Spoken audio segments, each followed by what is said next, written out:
Hello students, welcome back to your own channel, that is Biosite, and today in this video we will study about the parathyroid glands. Now actually parathyroid glands comprises of 4 or you can say 2 pairs of oval rounded glands, out of which 2 are present in each lobe of thyroid gland. जरा समझिए, हमें पता है कि thyroid gland bilobe होता है. Bilobe मतलब उसके 2 लोब होते हैं और हर लोब के अंदर 1 पेयर ऑफ स्मॉल ग्लैंड्स होते हैं विच रिप्रेजेंट पैराथायरॉयड ग्लैंड. और यहाँ पे एक इम्पॉर्टेंट बात है कि parathyroid glands are endodermal in origin. Endodermal का मतलब होता है कि they are formed from the endodermis germinal layer. Parathyroid gland consist of 2 type of cell. One is known as chief cell, they are also known as principal cell, and the other type is ogival cells. Now the chief cell or the principal cell form a major part of the parathyroid gland and which secrete a hormone known as parathormone, whereas the function of ogival cells is still in doubt condition. चलिए हम बात करते हैं parathormone की.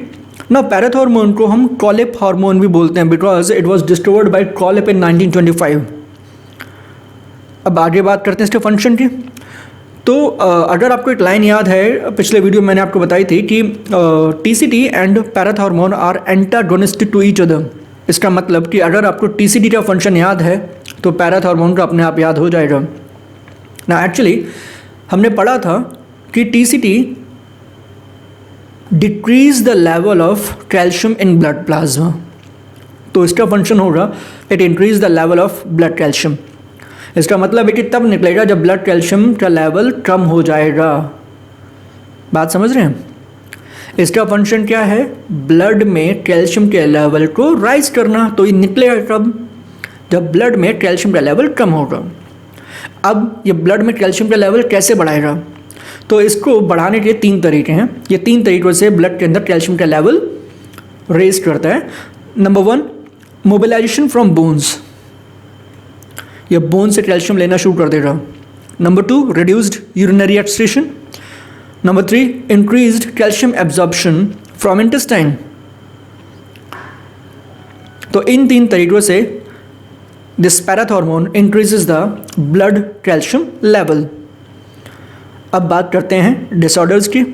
तो हम अच्छी तरह से जानते हैं disorder is always cause due to either hypersecretion और हाइपोसिक्रेशन.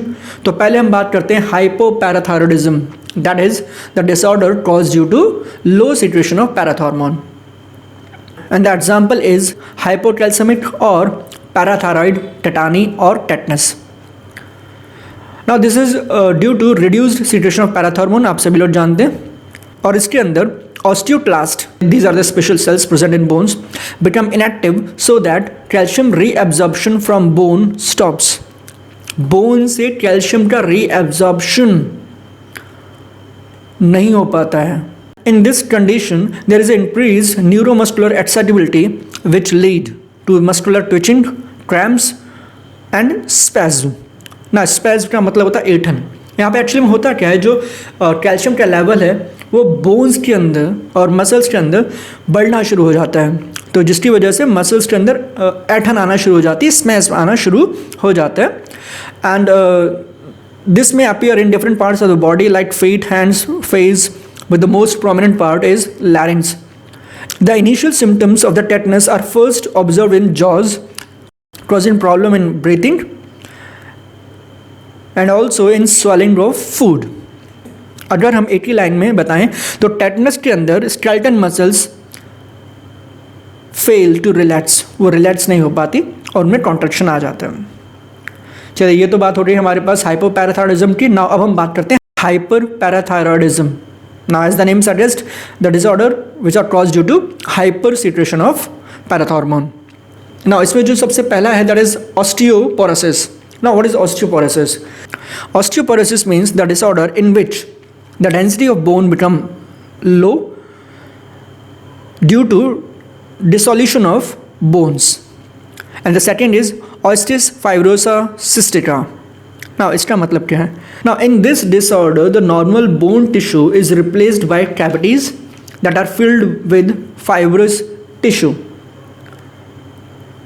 एक्चुअली में इसके अंदर बोन्स जो हैं वो काफ़ी ज़्यादा सॉफ्ट होना शुरू हो जाते हैं, जिसकी वजह से they become very much prone toward the injury और यू कैन से फ्रैक्चर्स।